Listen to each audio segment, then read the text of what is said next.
Hello everyone, it's Nikki with Fulfill Your Legacy, and I am so happy that you're here on this Vlogging Thoughts Thursday. And today's vlogging thought is going to be on joy.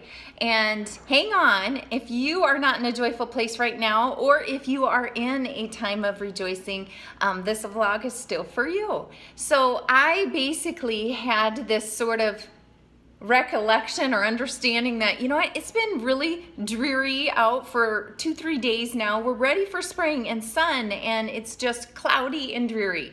And yet I sat there with a cup of tea, and I just had such joy kind of going through me, and I thought back on that and where that joy really comes from. I have done some pretty dumb things in my life, and I have done some wrong things. I have done some embarrassing things. I've been stuck in places, and one thing I know is that God's grace was always enough to pull me through.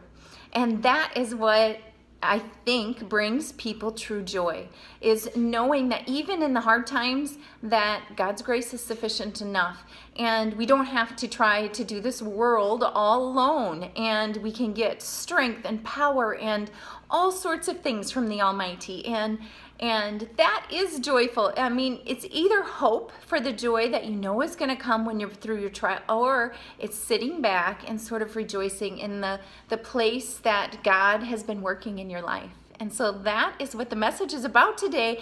I wanted to take it to the Word a little bit and help us sort of think about some of the Bible lessons and the people that have been in these places that are not joyful, done some things that are not real joyful, but yet God's grace was sufficient enough for them. So think about this. Jacob, he was a cheater.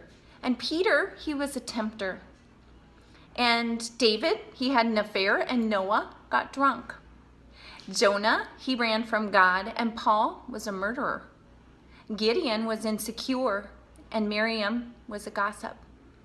Martha was a worrier, and Thomas was a doubter. Sarah, she was impatient. Elijah was moody.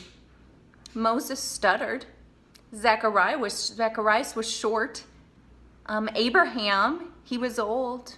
And Lazarus was dead.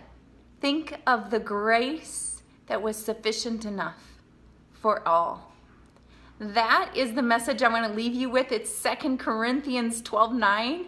My grace is sufficient enough for you, for my power is made perfect in your weakness.